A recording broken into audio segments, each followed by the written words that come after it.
Para empezar, les doy las gracias por haberse conectado. Yo sé que ya casi que estamos de vacaciones, ¿verdad?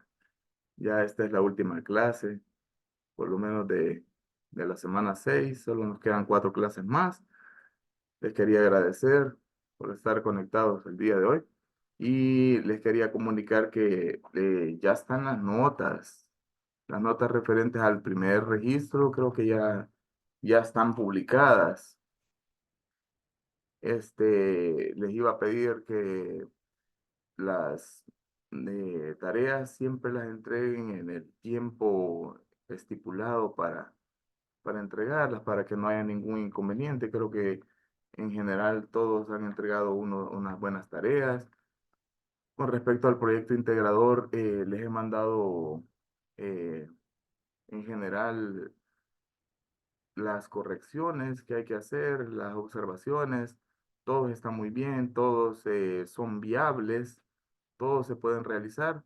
Solo les iba a pedir que el aspecto económico lo resaltaran más en el trabajo, nada más, porque ya de ahí por lo general todo se puede desarrollar, no hay ninguno que no esté dentro de lo permitido y dentro de lo que esperamos, solo que traten de no extenderse mucho y porque ya nos queda poco tiempo y como adelanto por si quieren aprovechar las vacaciones, porque de hecho, si ustedes se fijan en la semana 6 yo no les he puesto ninguna tarea porque no quería que se fueran de vacaciones pensando que hay que realizar alguna tarea, porque quiero que el tiempo más que todo lo ocupen si ustedes gustan, en avanzar en el trabajo final, nada más porque a materia de adelanto, a manera de adelanto, eh, para la siguiente tarea, que sería la de la semana 7. En esa semana 7 sí se les va a pedir una tarea y la tarea va a consistir en seguir los avances del proyecto integrador y va a ser ya empezar como a acoplar todo lo que ustedes ya escribieron, empezarlo si es necesario, hacer como un reformateo centrado económico y quería que ya comenzaran a trabajar en la introducción, y que ya va a llevar el trabajo, y en el marco teórico, porque el marco teórico prácticamente es el que se va a pedir ya para el avance en la semana 7 y la próxima semana, que sería la semana 7 después de vacaciones, vamos a hacer como una discusión un poco más participativa de parte de ustedes de los temas que vamos a abordar este día y de los temas que abordaremos en la siguiente clase también. No sé si tienen alguna duda hasta el momento.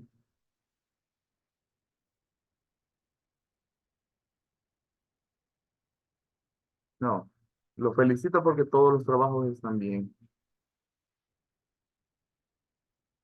Leyeron el material de la clase de la semana 6 correspondiente a la semana 6.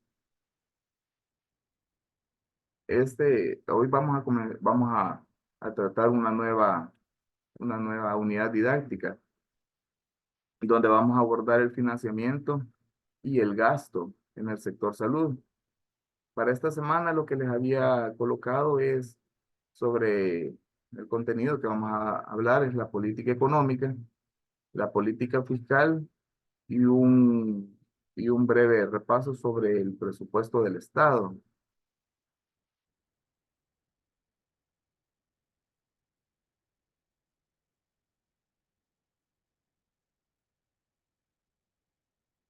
Les voy a compartir pantalla.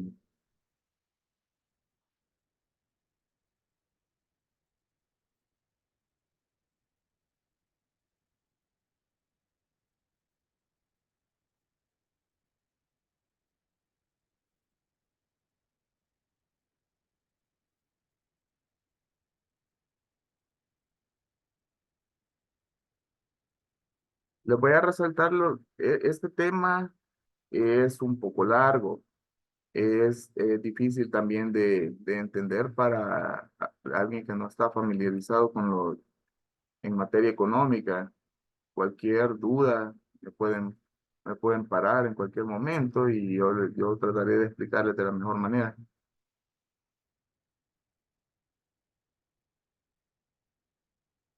Para empezar a entender esto, quería que encontraran la diferencia, o sea, ya pudieran diferenciar entre lo que es el crecimiento económico y lo que es el desarrollo económico.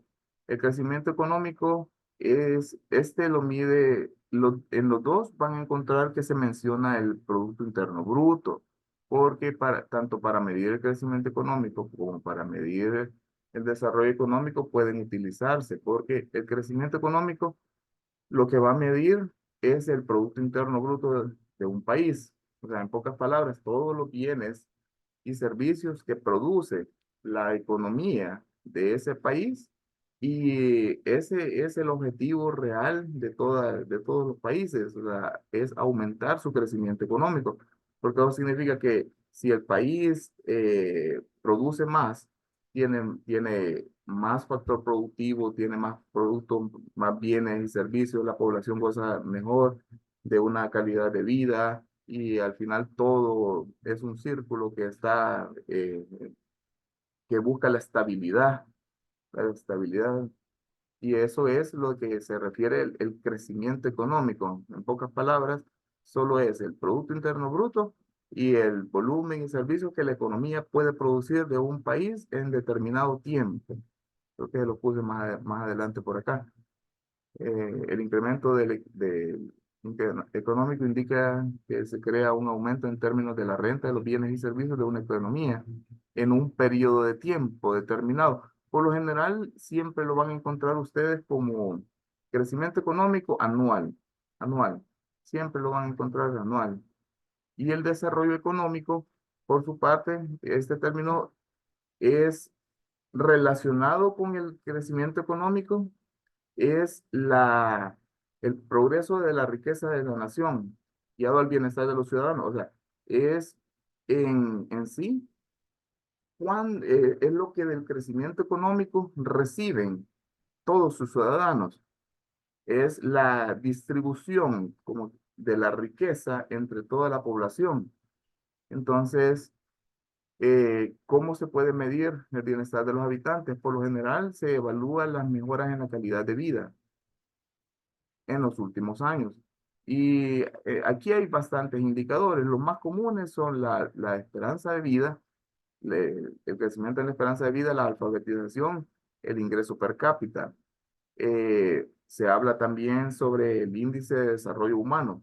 El índice de desarrollo humano siempre va a considerar esa variable, va a considerar la esperanza de vida, la educación, los ingresos per cápita y hoy en día es el parámetro que más se utiliza cuando se habla sobre desarrollo económico, el índice de desarrollo humano. El índice, cuando oigan hablar del índice de desarrollo humano, está ocupando los ingresos per cápita, la esperanza de vida y la educación, que son los tres que yo les he puesto acá.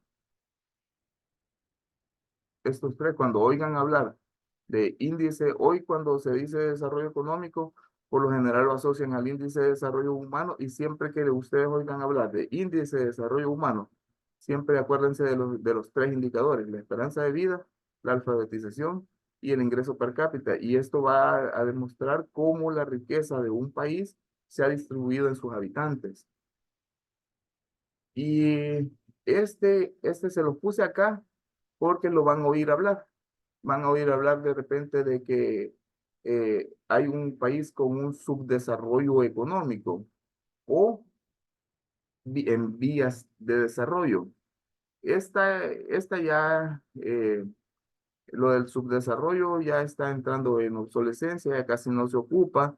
Hoy se ocupa más que todo en vías de desarrollo, pero es un término que es bien debatido, porque habla sobre la situación de un país, pero cualquiera fuera de la economía podría pensar que el subdesarrollo o oír que un país está en vías de desarrollo, por ejemplo, el del nuestro, es un antecedente, como quien dice que si está un país en vías de desarrollo, o sea, su meta es llegar al desarrollo. Entonces, este es un tema bien debatible que podría ser hasta una clase completa sobre por qué se debate esto, pero en sí es bien difícil que un país en subdesarrollo o en vías de desarrollo alcance a un país en desarrollo. ¿Por qué? Porque simple y sencillamente, si vamos a poner ese país en vías de desarrollo, y quieren hacerlo llegar a un desarrollo, entonces tendrían que parar todas las economías de todos los países que están en desarrollo, ¿me entiendes? O sea, es bien difícil lograr esto, por eso este tema es sumamente debatido.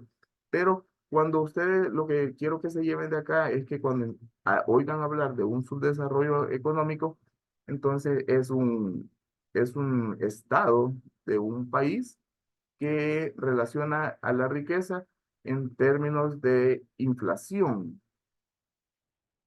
en términos de la inflación. Y que hay o sea, siempre que oigan un país en desarrollo están hablando de inflación y sobre la calidad de vida que tiene esa población. Y aquí les puse un cuadro que esto lo pueden tener y guardar. Eh, Están las diferencias, donde qué es el crecimiento económico, que es el aumento de los ingresos de un país.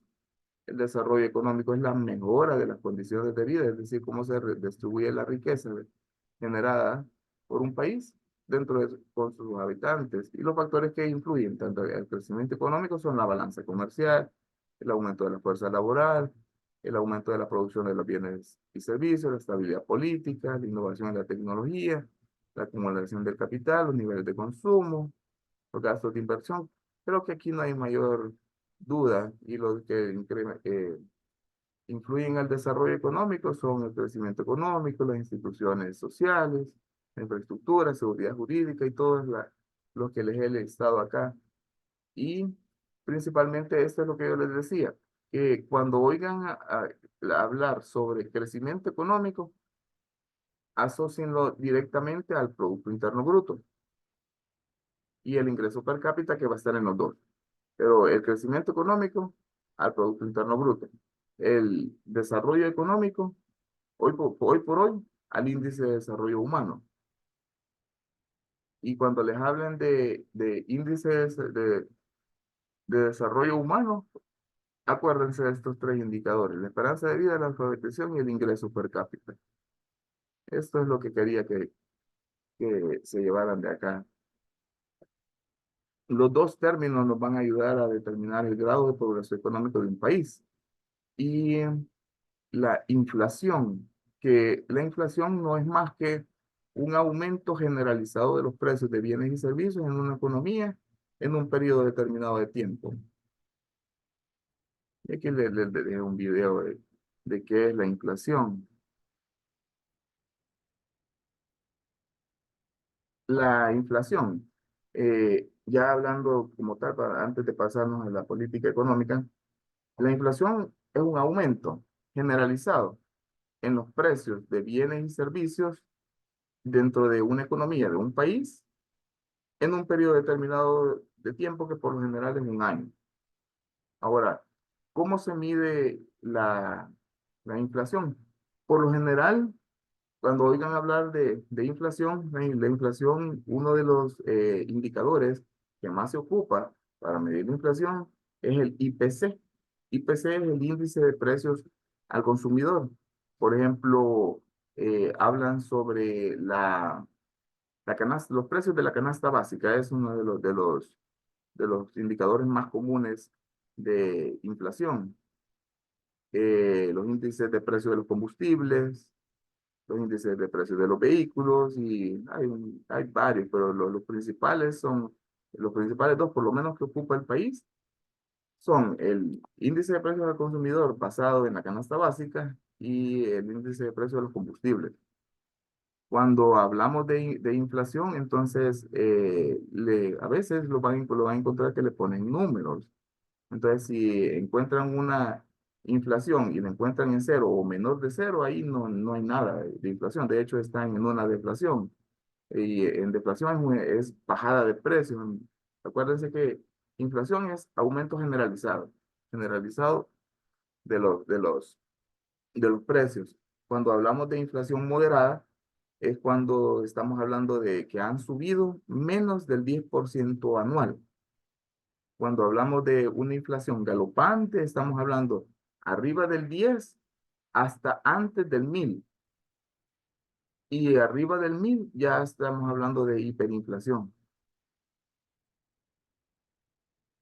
No sé si tienen alguna duda hasta ahorita.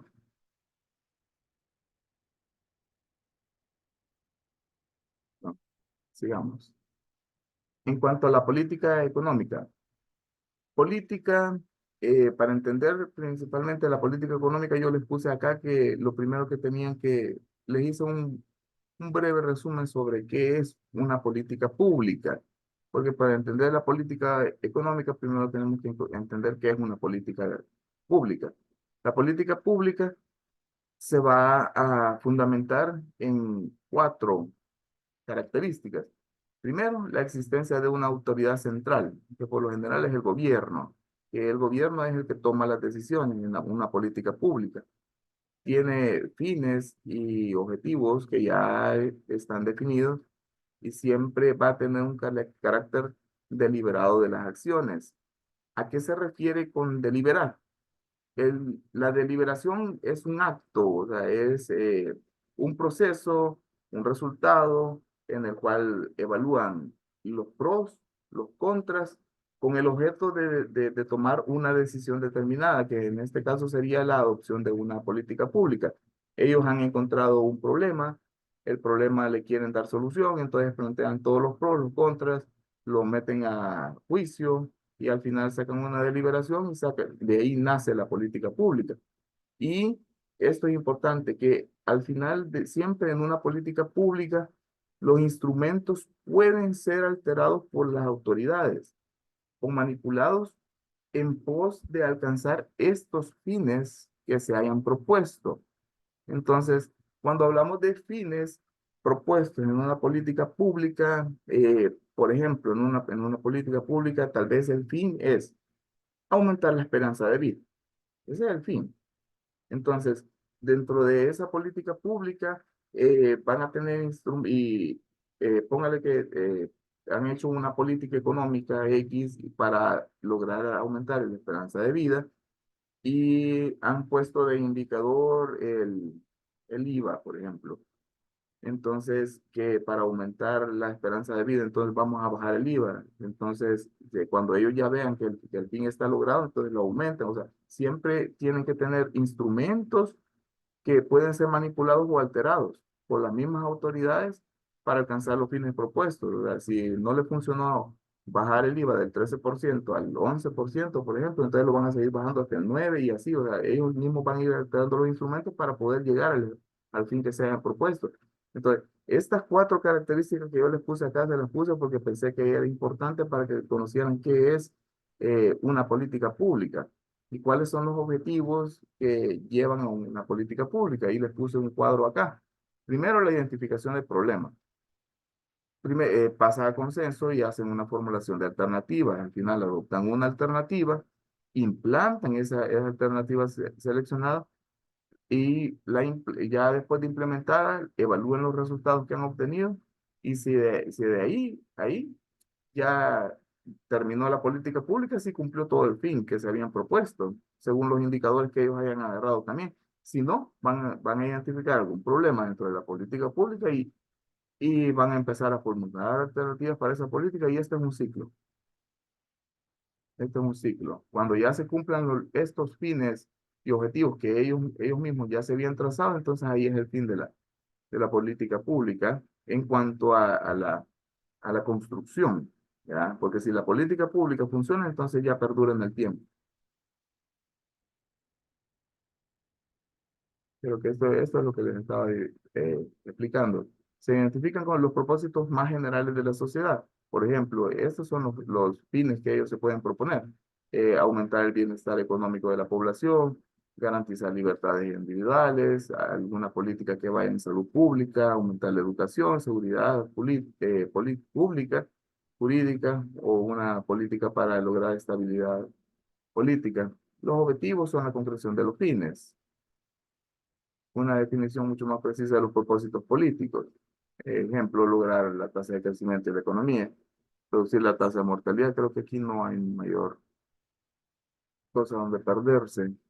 Y ya hablando en materia de una política económica, entonces aquí sí, ya que entendimos que es una política pública, eh, una política económica es el proceso mediante el cual un gobierno, un Estado, va a la luz de procesos políticos más generales, van a decidir, van a priorizar, van a decidir la importancia relativa de los objetivos, si consideran necesario utilizar instrumentos o cambios institucionales para la intención de lograr tales objetivos.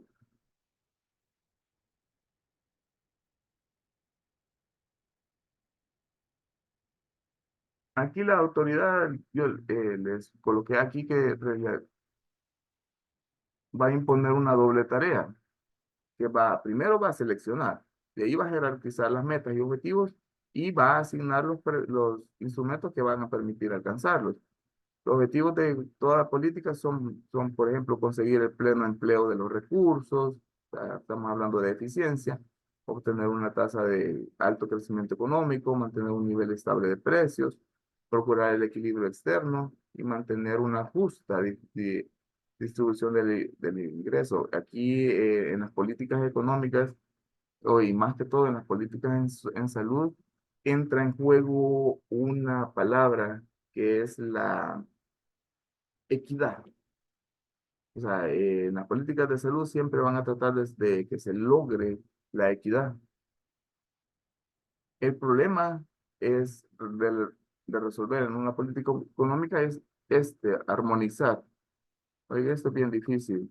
Armonizar los diferentes objetivos, porque la consecución de todos ellos, o sea, en materia simultánea, siempre va a crear conflictos y va a resultar prácticamente imposible. O sea, eh, si, por ejemplo, en una política económica que el objetivo sea alcanzar un mayor bienestar posible de la población, suben el IVA para bajar la demanda, entonces las empresas van a estar, eh, no van a estar de acuerdo. O sea, igual si bajan los precios y obligan a que las empresas bajen los precios, o sea, van a estar eh, los consumidores van a estar contentos de que los precios bajen, pero los productores y las empresas no van a estar contentos de que los obligaron a hacer que los precios bajaran, o que de repente querían sacar en el mercado un producto que iba a entrar en conflicto con un producto que el Estado lo está manejando, o sea, también va a entrar en conflicto. Por eso es que armonizar todos estos objetivos es bien difícil y va a ser, por eso le puse aquí que iba a resultar prácticamente imposible.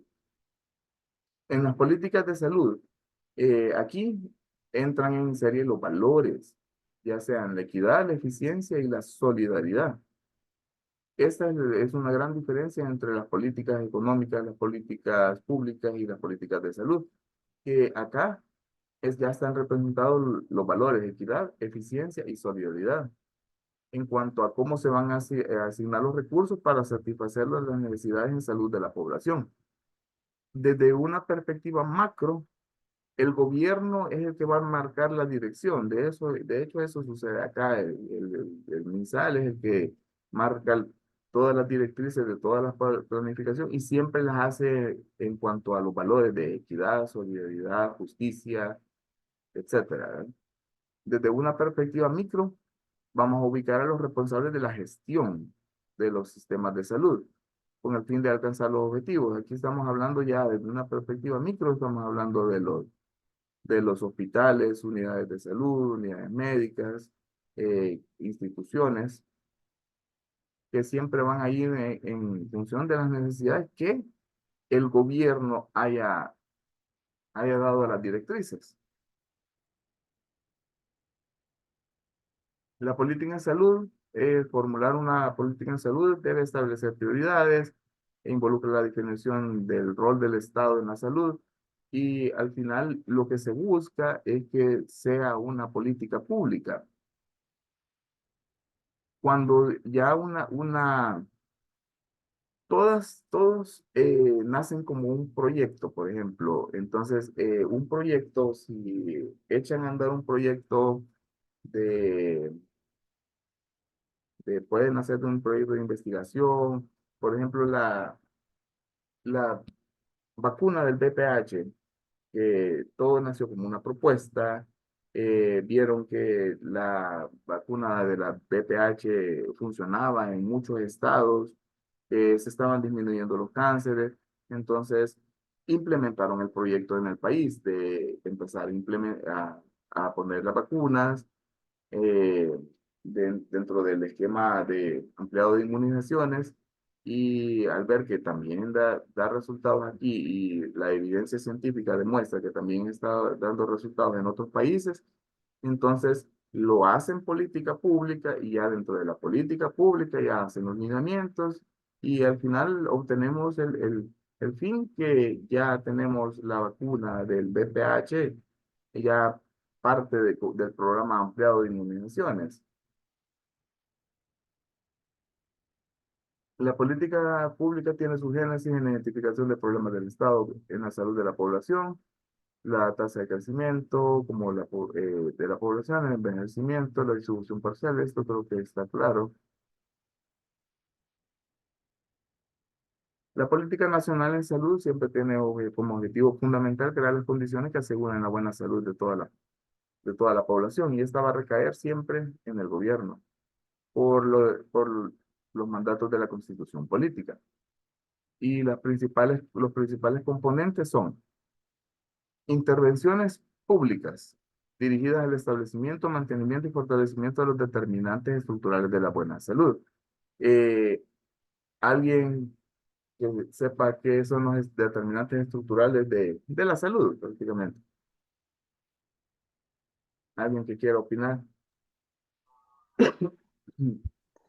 Son los determinantes como los cambios en el estilo de vida, la educación, los determinantes también son eh, los patrones de conducta, del comportamiento de la población. También en eso entra las políticas de salud que influyen y el acceso no a la salud. Exacto. Los determinantes estructurales de la salud en sí son, por ejemplo, la educación, la ocupación, los ingresos, el sexo, la raza, la etnicidad, todos esos factores que son determinantes estructurales que influyen en la salud de la población. Entonces, sea como sea, siempre las intervenciones públicas van a ir dirigidas hacia el mantenimiento y fortalecimiento de todos esos determinantes estructurales porque se me ha ido el nombre, pero hay un saludista salvadoreño, ya está bien señor, que se metió de lleno con los determinantes estructurales y sacó a la luz que la salud no era solo el simple hecho de la definición de la OMS, donde no metía los determinantes estructurales de la sociedad para la salud de la población. Entonces, hoy por hoy, todas las intervenciones públicas de salud tienen que llevar ese componente de los determinantes estructurales. Además, las políticas públicas siempre van a ir dirigidas a los individuos y enfocadas en lograr cambios en el comportamiento, lo que mencionó la compañera, tanto en el comportamiento individual como en los estilos de vida, y a la socialización y empoderamiento, que los determinantes que conectan el tipo de segundo tipo, estos con los del primero, los estilos de vida con los determinantes estructurales.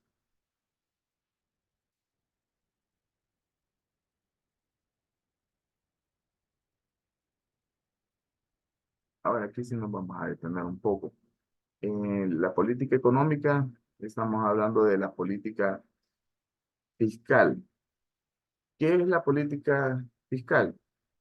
Es la rama de la política económica que va a configurar el gasto público y los impuestos con el objetivo de mantener una estabilidad económica y contribuir al crecimiento económico mediante el control del empleo y la inflación. Ese es el objetivo de la política fiscal. La política fiscal quiere mantener en un equilibrio, en equilibrio tanto el gasto público como los impuestos. ¿Y cómo lo va a hacer? Lo va a hacer mediante el control del empleo y el control del aumento exagerado de los precios, o sea, la inflación.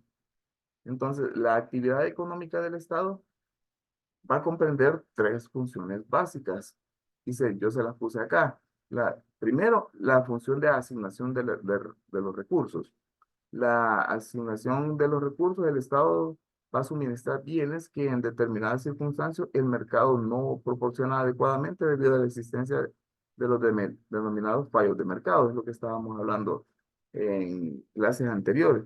O sea, la asignación presupuestaria es un instrumento donde va a planificar, organizar, dirigir, controlar todos y cada uno de los recursos del Estado a modo de que todos hagan una gestión y desarrollo de programas donde los ingresos y los egresos siempre sean de financiamiento público. Mm, no sé si me di a entender acá. En pocas palabras, la función de la asignación de recursos aquí lo que va a tratar de hacer el Estado es regularizar todos los monopolios, de hecho prohibirlos, ponerle sanciones a todas las empresas que puedan estar queriendo hacer monopolio, oligopolios, y principalmente asignar recursos donde nadie se mete a construir. Por ejemplo, eh, un bien público sería una carretera. Una carretera es un bien público. Y como si se acuerdan de las características de los bienes públicos, nadie le puede prohibir a alguien que no haga uso de ese bien público. Tampoco nadie no se le puede pedir que si la voy a usar yo la calle, no la use otro. Entonces, al final se vuelven recursos que el mercado propiamente dicho, porque nadie va a decir, aquí falta una calle y aunque esté la calle sea de polvo y se note la necesidad de hacer una calle, nadie va a hacer una organización de vecinos, ni va a venir ninguna empresa de afuera a decir, les voy a regalar esta calle y les van a fabricar la calle. Entonces, por eso se vuelven bienes que el mercado en sí no va a proporcionar. Entonces, hacia esos bienes, entonces la función asignadora de recursos del Estado, el Estado los va a proveer luz eléctrica, agua potable para toda la población, estructura, calles, escuelas. A eso se refiere con la función de la asignación de los recursos. La función redistributiva es tratar de conciliar las diferencias de criterio que se producen entre la distribución de la riqueza que realiza el sistema de mercado y lo que la sociedad considera justa. En la tarea de redistribución intervienen fundamentos éticos, políticos y económicos. Eso se lo puse acá, pero la función de la redistribución se va a ocupar de la provisión eficiente de los bienes sociales. Va a corregir cualquier tipo de problema que pueda surgir de algún análisis económico que haga que el uso eficiente de los recursos no se está dando como tal. Y la función estabilizadora, que es donde la política fiscal va a tratar de conseguir, este es el fin, tratar de conseguir una estabilidad del sistema económico, evitar los desequilibrios que provocan ajustes necesarios en la demanda agregada y superar las situaciones que se da la inflación y el desempleo. ¿Qué es la demanda agregada? Pudieron preguntarse acá. La demanda agregada solo es la suma de los bienes y servicios que los consumidores, empresas, el Estado están dispuestos a comprar a un determinado nivel de precios. Eso de cuando oigan de demanda agregada, es cualquier bien, cualquier servicio que tanto los consumidores como el Estado y las empresas están dispuestos a comprar a un determinado precio. Cuando oigan de demanda agregada, de eso están hablando. Están hablando de precios donde todos los consumidores están dispuestos a pagar. Los ingresos públicos. Los ingresos públicos, aquí están los ingresos corrientes y los ingresos de capital. Los ingresos corrientes son aquellos que obtiene el Estado sin contraer ninguna deuda, ni disminuir sus activos. Ejemplo, o sea, son los impuestos tributarios y los ingresos no tributarios, la venta de bienes y servicios, ingresos financieros, transferencias. Cuando hablamos de ingresos no tributarios, aquí estamos hablando de, por ejemplo, si el Estado le ha prestado dinero a otro Estado, que por ejemplo podría ser otro país, estamos hablando de las tasas de las tasas de interés, de las contribuciones, de las rentas por cualquier inversión que haya hecho el Estado con alguna otra empresa pública, una empresa privada, eh, las multas por incumplimiento de esos contratos. Todo esto habla sobre economía internacional, por ejemplo, que son tratos, pactos que hace el gobierno con otras instituciones, ya sea del mismo Estado o internacionales, y que por alguna razón no incumplieron el contrato, entonces genera una multa que le va a generar ingreso al Estado, y eso va a entrar como ingreso corriente, perdón. Y los ingresos de capital, que son aquellos que obtiene por medio de deudas o vendiendo activos. Ejemplo, las transferencias de capital, recuperación de inversiones financieras. Creo que aquí no hay, o hay alguna duda acá.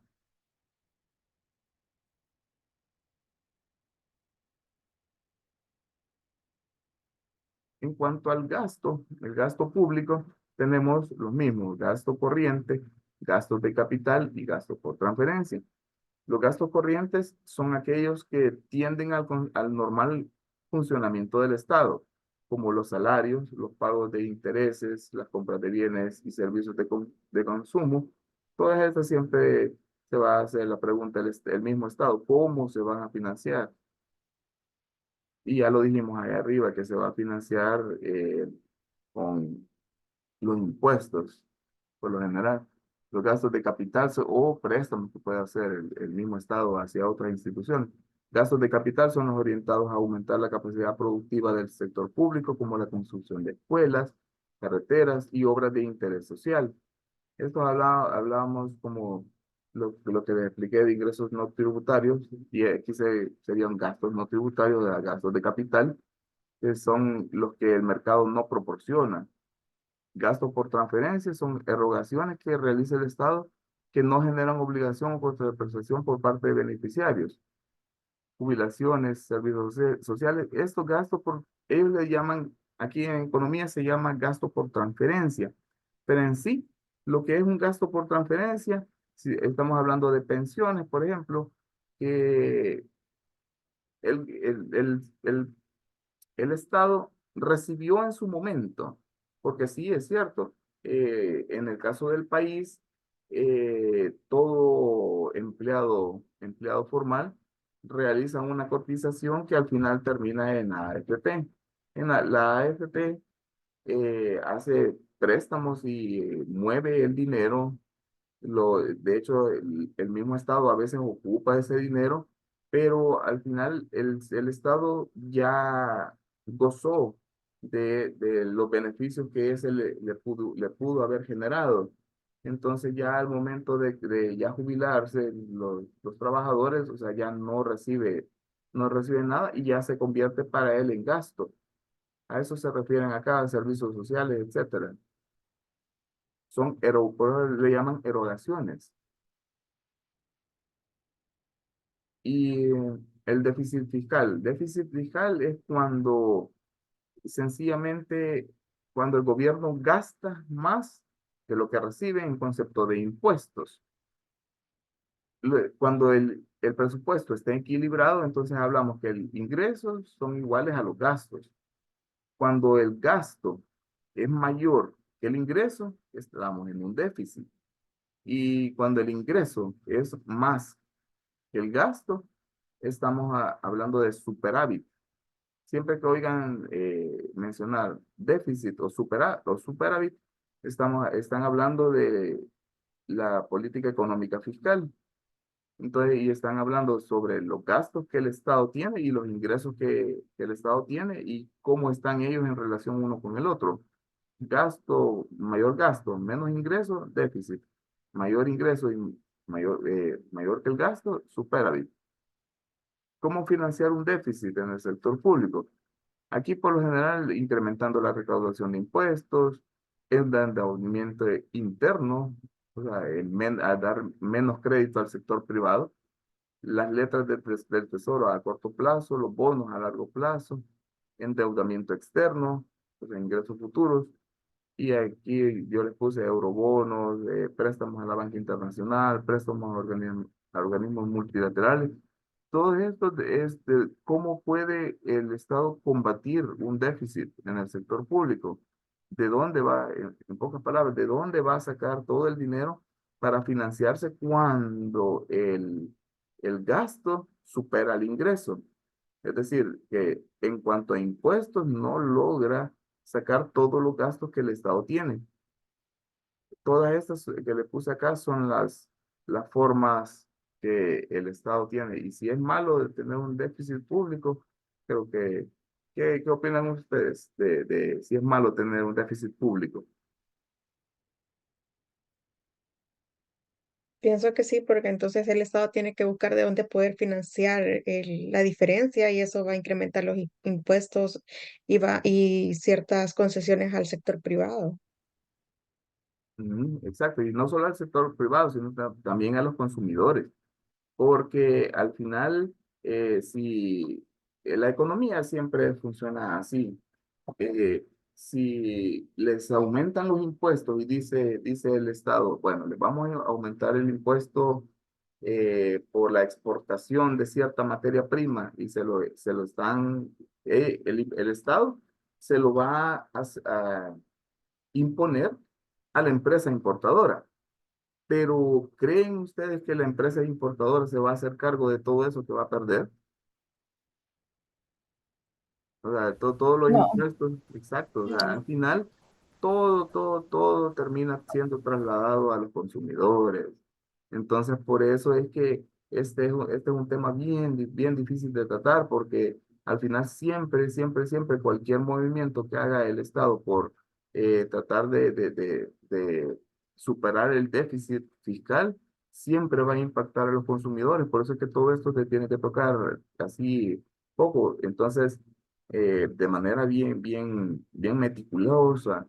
Entonces, por lo general, incrementando aquí en El Salvador, por ejemplo, incrementando la recaudación de impuestos, casi no lo hacen. O sea, por lo general piensan más en el endeudamiento, ya sea interno o el endeudamiento externo.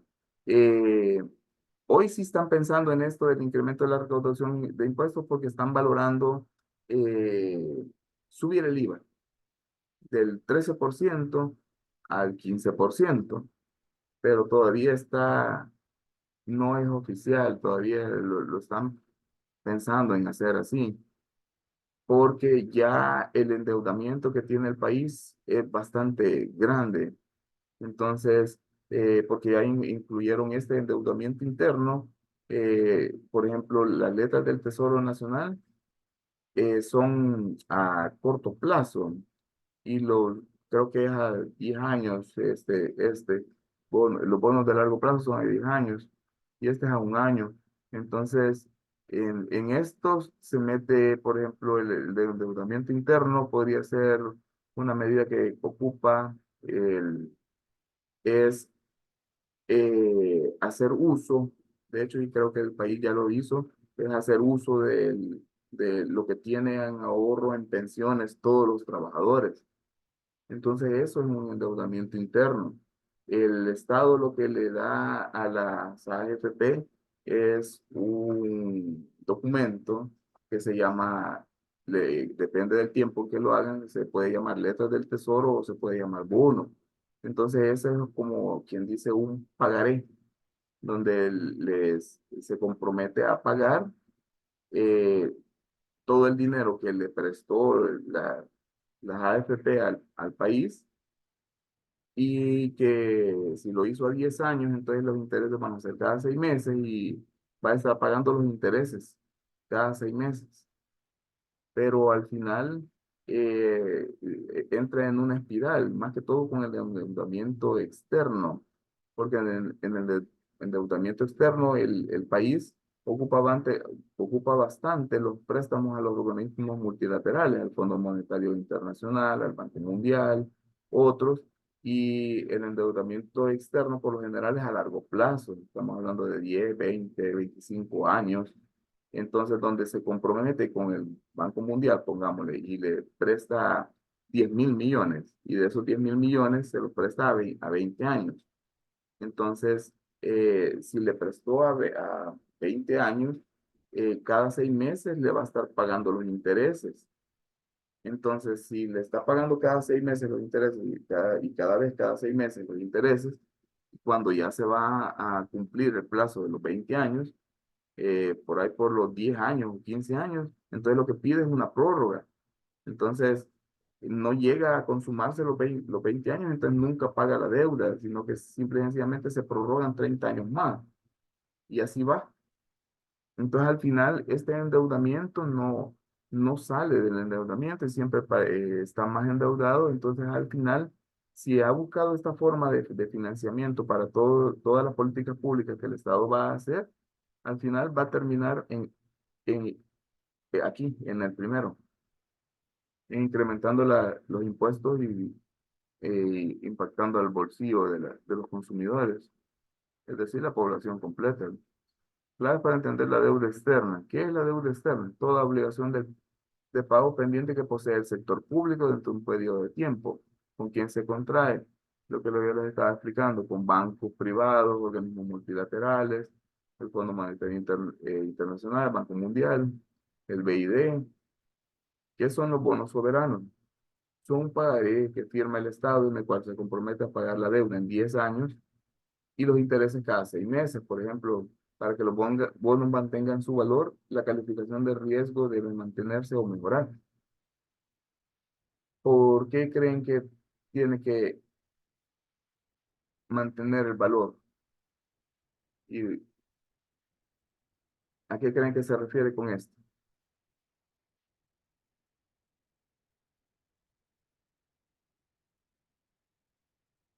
Ajá. Sería, perdón, sería como para poder brindar este bono, tendríamos que tener credibilidad o factibilidad de pago, si no eh, sería pérdida prácticamente. O, por ejemplo, si aumentan los riesgos, el país tendría que invertir más en solucionar, digamos, desastres o algo así. Entonces ya no tendría la posibilidad de cancelar. Exacto. Cuando ustedes oigan hablar sobre la calificación de riesgo y que los bonos van a mantener, no solo los bonos, sino que los bonos o cualquier préstamo que el Estado quiera hacer, siempre se van a basar en esto. Y eso sí quería que se lo lleven, la calificación de riesgo del país. Eh, por ejemplo, un país X, pongámosle El Salvador, Guatemala, cualquiera, siempre van a estar preocupados por esta calificación de riesgo. Por eso es que los organismos, Rosa Guillén, Una consulta. dígame. En el caso de ahora, el país está clasificado en una clasificación CC. Ujú. Y ahora ya utilizó lo de las pensiones, sí, y está utilizando ahora que los bancos que están aquí tienen que aportar para pagar la deuda externa. Ujú. ¿Cómo se llamaría en ese caso cuando ya los bancos o las centros financieras están mitigando la deuda de un país? Son instrumentos que el Estado ocupa. De hecho, no sé si ustedes, eh, para contestarle a su pregunta, vieron el caso de Argentina. Argentina cayó en un déficit fiscal extremo, extremo, un déficit donde ya no iba a salir. Y en el caso de Argentina, puede ser el caso de Argentina, Venezuela, México, que también en algún punto de la historia ha caído en esto, y es una medida que El Salvador no tiene.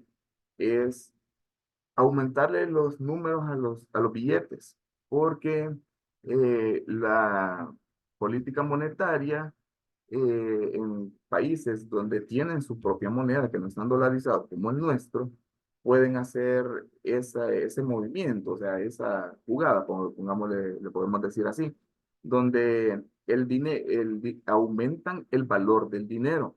¿Cómo pueden aumentar el dinero, el valor del dinero? Aumentándole números al dinero. Por ejemplo, si el billete de $10 hoy vale $100, entonces solo le aumentan ceros a los billetes. Entonces el dinero pasa a valer más de lo que valía antes. Pero cuando llega a un punto donde ya es demasiado, ya lo que antes, por ejemplo, hace 3 décadas costaba $10, pongámosle así, hoy cuesta $1 millón. O sea, ya eso se sale, ya en la política monetaria se hace insostenible, inviable y de todo. Entonces, ya en esa forma, entonces empiezan a recortar ceros y entran en una recesión tan grande que el Estado mismo puede intervenir, no solo ya no solo en prestarle, sino que evitar. Por eso son instrumentos que el mismo Estado ocupa. Se llama recesión. Entonces, que no permite que nadie saque nada del dinero que está ahorrado. Eso pasó en Argentina hace no me acuerdo cuántas décadas, pero fue hace pocas décadas, donde cerró todos los bancos. No lo cerró al público, sino que cerró toda transacción que los bancos pudieran hacer internacionalmente. Entonces el dinero de los bancos ya no se podía mover porque el Estado lo iba a ocupar todo. Todo, la gente que tenía ahorros, por ejemplo, si usted tenía sus $50,000 guardados en un banco, usted no podía sacar esos $50,000. Durante cierto tiempo no lo iba a poder tocar todo ese dinero. Fueron años donde pasó así. Entonces la gente, pues, o sea, aunque tuviera sus ahorros, no podía hacer absolutamente nada con esos ahorros porque el mismo Estado los tenía.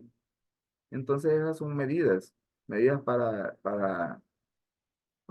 tratar de quitar el déficit fiscal que un Estado está. Y volviendo no sé si contesté su pregunta. Hola, sí. Y la calificación de riesgo, volviendo a la calificación de riesgo se debe, es la calificación internacional que el país tiene. Entonces, al país tiene que mantener una calificación alta porque el país en algún punto se vale de préstamos internacionales. Y lo primero que van a hacer los prestamistas, llámese estados, llámese organismos grandes como la ONU, por ejemplo, la OTAN o cuestiones así, organismos multilaterales como el Banco Mundial, para prestarle dinero al Estado, lo primero que se van a ir a ver es la calificación de riesgo. Si ven que nosotros, por ejemplo, que no somos un país que sea alto productor y que tengamos una fuente de ingresos grande, entonces van a ver de dónde, cómo está la economía. cómo, y por eso son importantes y por eso los estados también se preocupan por mantener alto. Entonces se preocupan por mantener alto el índice de desarrollo económico, el índice de desarrollo humano, procuran nunca caer en impagos para que la calificación de riesgo siempre se mantenga alta, para que puedan, cuando busquen organismos internacionales para que les presten dinero, entonces se los puedan prestar. ¿Sí? Tiene la palabra Jens. Con- Una consulta, doctor, y en este riesgo de calificación también va incorporado lo que es la estabilidad de gobiernos, Sí. el índice de seguridad, delincuencia, Ujú, interés. ujú. Ok, gracias. Eso que mencionó la compañera Jensi, cae dentro del índice de desarrollo humano. O sea, porque son parte del componente del índice de desarrollo humano. Por eso todas estas empresas grandes que son prestadores de dinero para los estados, siempre se van a esas calificaciones de riesgo. Entonces, y parte de ellas son el índice de desarrollo humano y el económico. Entonces, sí califican el estado actual. Por ejemplo, que ven que un país está en guerra, por ejemplo. Entonces, difícilmente un país le va a prestar a otro país que esté en guerra, pues, o sea, difícilmente le va a pagar porque la condición de riesgo, la calificación de riesgo de ese país es bien baja. Entonces, por eso ustedes oyen mencionar en la noticia que hablan sobre ayuda humanitaria, porque ayuda humanitaria es diferente, o sea, ya no es que un organismo prestador de dinero como el Fondo Monetario Internacional, por ejemplo, dijo le va a prestar dinero a un país porque está en guerra, no, porque y esperando que va a recibir intereses y va a recibir algo a cambio, ahí no, ahí ya entran todos esos organismos de la ONU, la OTAN, la OPS, la OMS o cuestiones así, y ya juntan del dinero que ellos tienen, porque cada país aporta. Si está inscrito, por ejemplo, un país a la OTAN, entonces cada país aporta dinero a la OTAN. Entonces, y la OTAN en una reunión decide que le va a ayudar a, a este que está en guerra ahorita, a Ucrania, por ejemplo, y decide que le va a dar dinero a Ucrania, ese dinero se lo dan no como préstamo, sino que se lo dan regalado. ¿Quién aprueba los préstamos? La emisión de los bonos soberanos y los préstamos aquí en el país, siempre cuando el país quiera emitir letes, cuando oigan hablar de letes, están hablando de las letras del Tesoro Nacional o bonos soberanos, que los dos son pagarés. Entonces, si quieren emitir bonos o préstamos, siempre van a ser aprobados por la Asamblea Legislativa con una mayoría calificada. Siempre lo va a aprobar la Asamblea cuando quiera el Estado pedir dinero. ¿Cuál es la situación de la economía frente al compromiso? La economía tiene un bajo crecimiento económico, altos niveles de pobreza y alta concentración del ingreso. Esa es la situación frente al compromiso. ¿Cuáles son las opciones de pago? Ya lo dijimos, aumentar los impuestos. Y en esto, o sea, eso lo podemos ver ahorita. Estos tres. Ahorita el Estado acá, eh, pues, las opciones de pago de cuanto al déficit y superávit, y por ejemplo, ahorita que estamos en déficit, eh, está planeando aumentar los impuestos, pero esto ya lo está trabajando bastante. Donde ustedes lo han visto en los noticieros, reducir la evasión y la elusión fiscal, más que todo de los grandes empresarios, porque si nos vamos en materia histórica, siempre ha habido en todos los estados, no solo en el Salvador, sino que en todos los estados siempre va a tender a haber una evasión fiscal y elusión fiscal. Las empresas grandes no quieren pagar los impuestos, obviamente, y hacen todo y meten recursos y todo para mejor no pagar impuestos y mejor y entra en déficit ahí el país, porque el país debería de percibir esos impuestos y no los está percibiendo, ¿verdad? Porque es un tema de preocupación. Aquí les puse yo que porque en 15 años hemos triplicado el monto de la deuda externa. Es decir, todos los préstamos que han salido del exterior han duplicado la deuda y estamos lejos de saldar esta deuda. Es más, o sea, se está endeudando más el país. Entonces, y aquí entran qué se puede hacer para superar un déficit. La política fiscal expansiva o la política fiscal contractiva. La política fiscal expansiva es cuando la demanda agregada, o sea, no es suficiente para adquirir todo lo que la economía del país está produciendo. Entonces existe una capacidad productiva sin utilizar y por lo tanto se va a producir desempleo.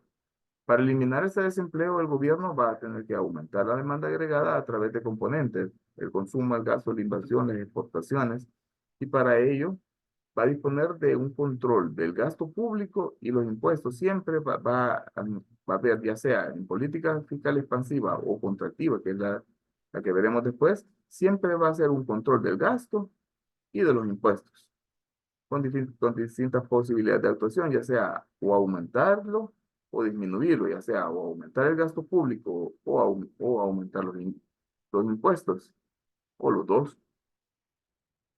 Aquí les puse yo un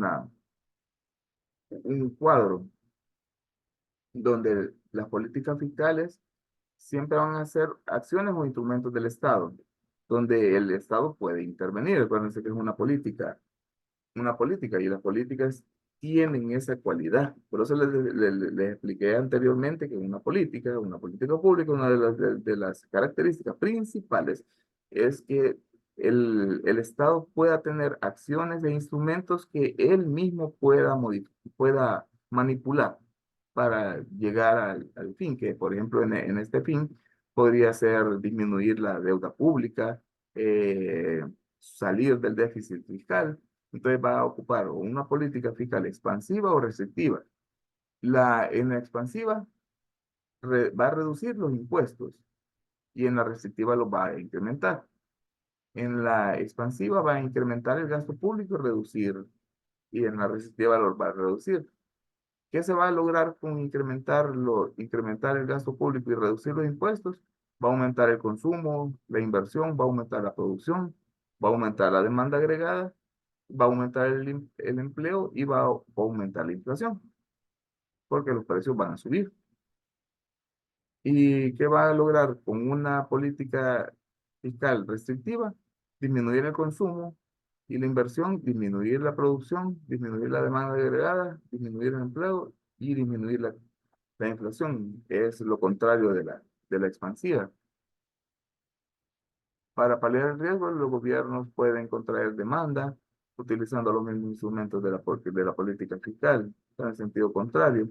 Eso es lo que les estaba explicando acá. En el cuadro está bien explicado qué es lo que qué es lo que pasa cuando entra en una política expansiva y cuando una restrictiva.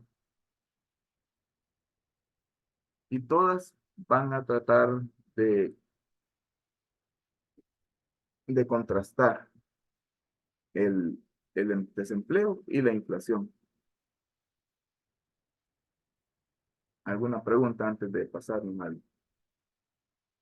al presupuesto?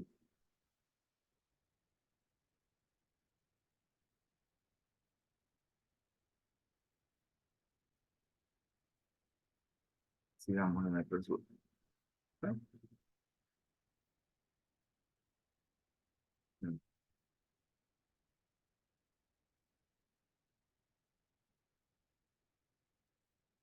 El presupuesto del Estado. El presupuesto del Estado es un instrumento, una herramienta de política fiscal que va a ser, en pocas palabras, el plan de desarrollo del gobierno. Aquí se van a proyectar los ingresos y los gastos del país para un ejercicio fiscal, que por lo general es un año, ¿verdad? Aquí lo hace con el fin de brindar todos los servicios, bienes que van a ser indispensables para la satisfacción de todas las necesidades de la población. que es un rol que le corresponde al Estado. Siempre en el presupuesto general del Estado va a estimar los ingresos que va a recibir el gobierno en concepto de impuestos, multas, los arrendamientos que él tiene, donaciones, préstamos, ya sea internos, externos, etcétera, ¿verdad? Y todos esos van a financiar los gastos y van a tratar de buscar el equilibrio, ¿verdad?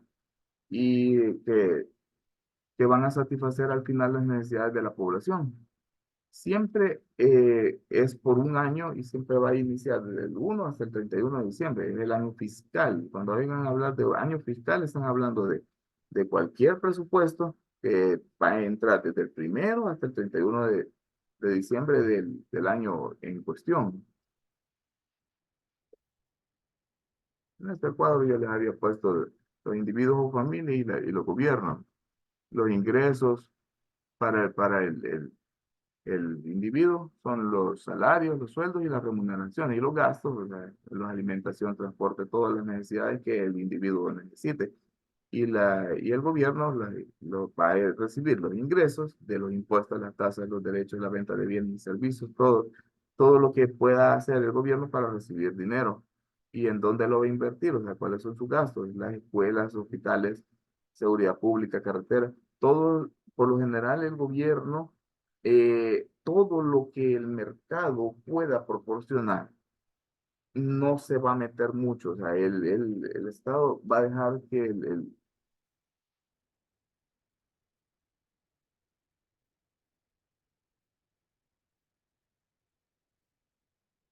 Hola, ¿me escuchan? Sí, doctor. Ah, Sí. perdón, porque, eh, por un momento se me quedó congelada la pantalla, pensé que no me escuchaban. En sí, el gobierno va a tratar de proporcionar todo lo que el mercado no pueda proporcionar. Las escuelas públicas, los hospitales, seguridad pública, todo esto el mercado nunca lo va a proveer. Por eso el Estado va a intervenir, necesita la intervención del Estado. Eh, ¿Cómo se elabora un presupuesto? Primero, la formulación. El Ministerio de Hacienda va a realizar estimaciones de ingresos y gastos junto con las demás instituciones y va a preparar una propuesta de un presupuesto. Ya de ahí va a pasar a aprobación a la Asamblea Legislativa, donde va a aprobar todas las partidas presupuestarias y por ley, o sea, va a disminuir, la misma asamblea va a disminuir o rechazar los montos que hayan sido asignados, pero no puede aumentar las partidas presupuestarias.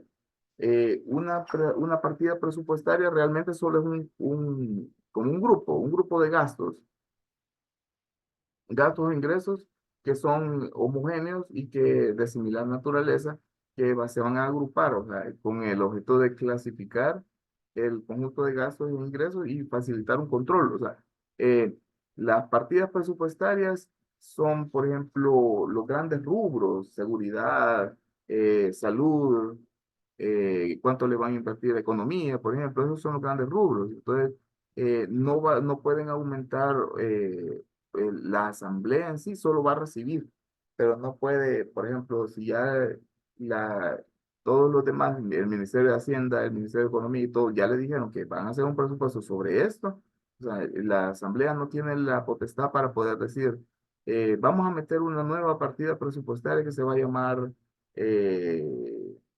póngale transporte público y que le van a meter directamente como una partida presupuestaria, no pueden, solo van a aceptar, porque ellos solo, como dice acá, solo es aprobación, o sea, ellos solo van a aprobar. Pueden meterse con los gastos, ¿verdad? Pueden aceptar, disminuir o rechazar los montos que para cada partida se hayan asignado, pero no pueden asignar una nueva partida presupuestaria. En cuanto a la ejecución, eso ya es cuando se ejecuta con todas las instituciones del gobierno, ¿verdad? Luego el Ministerio de Hacienda le va a dar seguimiento y después van a hacer como una liquidación. Por lo general, cuando se hace la liquidación, es cuando se cierran las cuentas del gobierno al final del ejercicio fiscal, al final del año. Y se examina si se hizo el uso correcto o no de todos los fondos que le dieron para cada rubro, ¿verdad? Y al final se publica el informe de gestión.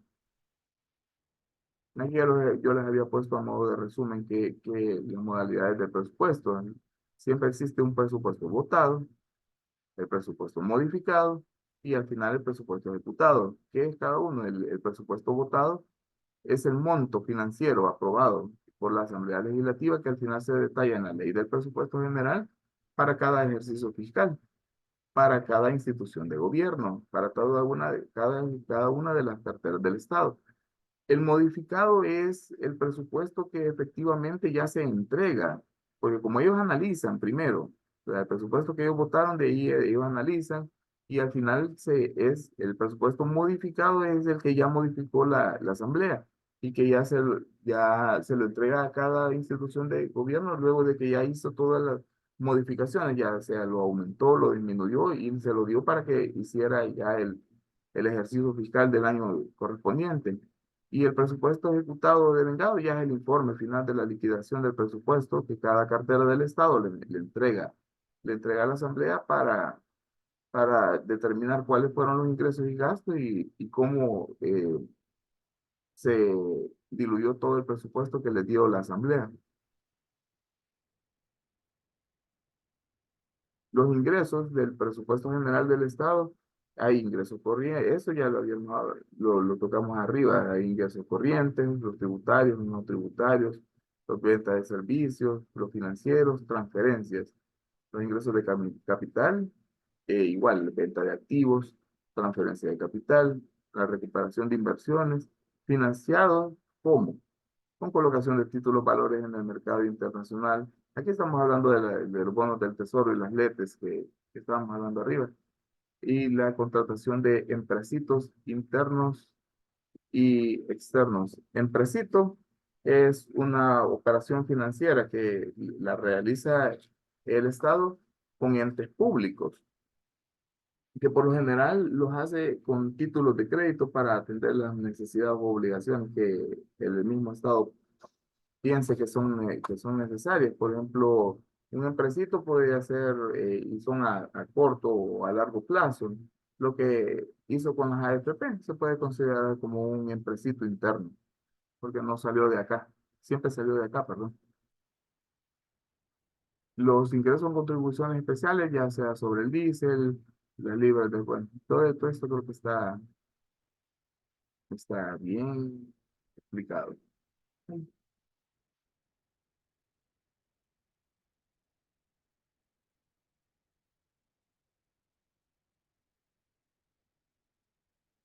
Y la estructura del presupuesto. Aquí les puse un ejemplo de cómo se estructura el presupuesto. Eso solo se lo puse a manera de ejemplo. En la sección A está el presupuesto general del Estado. Y aquí están todas las carteras del Estado. Los órganos legislativos, el judicial, el ejecutivo, todas las carteras del Estado. La sección B está los presupuestos especiales, donde van a estar instituciones descentralizadas, no empresariales y las empresas públicas no financieras. La sección C es para el sector público no financiero, el gobierno general, el gobierno central, instituciones descentralizadas no empresariales y las empresas públicas. Y el articulado, que esos son las 24 disposiciones que reglamentan la operatividad de la ley del presupuesto, pero estas son las tres secciones principales que va a tener que contener un presupuesto del Estado.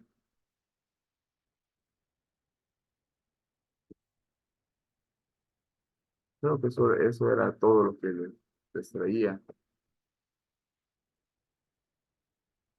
No sé si tienen alguna pregunta. Yo sé que esto es bien, es difícil de entender. De hecho, les he tratado de colocar como un resumen de cada una de los tres apartados de la política fiscal, la política económica, del presupuesto general del Estado. Eh, quiero que lo estudien. Yo les he dejado un poco de literatura, como unos URL, para que estudien bien el material, para ver si podemos hacer una discusión ya en la próxima clase. No sé si tienen alguna duda sobre el material, sobre el proyecto integrador. Dígame, tiene palabra, Wendy. Buenas tardes, doctor. Yo Ah, tengo una pregunta sí, acerca del trabajo integrador. sí. En el marco teórico, este, vamos a ampliar sobre el tema que hemos abordado, pero yo necesitaba saber si desde la perspectiva de bibliografía aparte o si el marco teórico va a implementar solo la parte de cómo se trabaja en la institución donde hemos asignado el trabajo. Este, sí, en el marco teórico, solo céntrense en el económico, en el materia económica y en materia de salud pública. Si lo quieren en porcentaje, para que sea más fácil, un 60% de económico y un 40% de salud pública, por ejemplo. Pero en sí tienen que tratar los dos rubros. Pero para efectos de la materia sí me interesa que, que aprendan cómo analizar desde el punto de vista económico. Y lo que sí en algunos trabajos yo les puse de que habría que recortar un poco más porque hay trabajos acá que están excelentes, excelentes en cuanto a propuesta, pero son trabajos que al momento de tratar de ejecutarlos, solo para la ejecución de ese trabajo nos va a llevar 6 meses, por decirles algo, o 8 meses, un año, ¿verdad? Entonces no vamos a poder alcanzar a abarcar todo eso en el poco tiempo que nos queda de la materia. Por eso, entonces, si quieren hacerlo, eso se llama delimitación del estudio. Entonces, si pueden delimitarlo, por ejemplo, si algún trabajo que tengan, van a estudiar enfermedades metabólicas. Y dentro de las enfermedades metabólicas realmente tenemos cuatro. Tenemos la hipertensión, tenemos la diabetes, tenemos las dislipidemias y tenemos las enfermedades tiroideas. Entonces, tendríamos que hacer un estudio individual por cada una de las enfermedades, un estudio por las dislipidemias, uno por la hipertensión, otro por la diabetes, otro para el otro.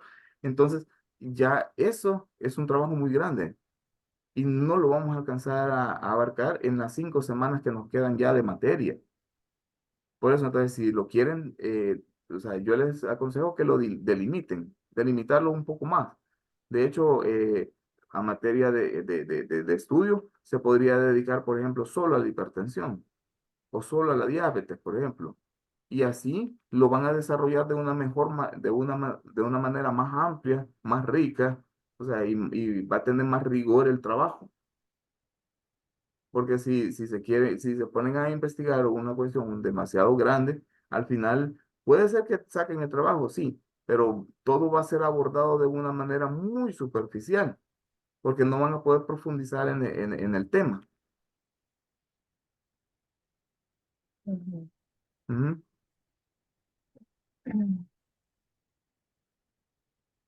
No sé si tienen Este, alguna otra duda. vaya, y en el caso de nosotros, que, permítame, quiero hacer el tema.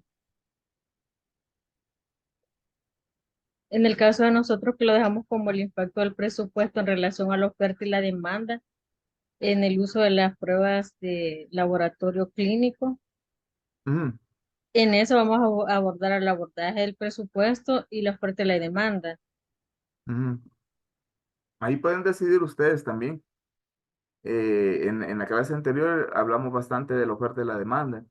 Entonces pueden ahondar directamente solo sobre la oferta y la demanda o de cómo el presupuesto se diluye dentro de todas las actividades que hace el laboratorio. Ese me parece un estudio bien bonito.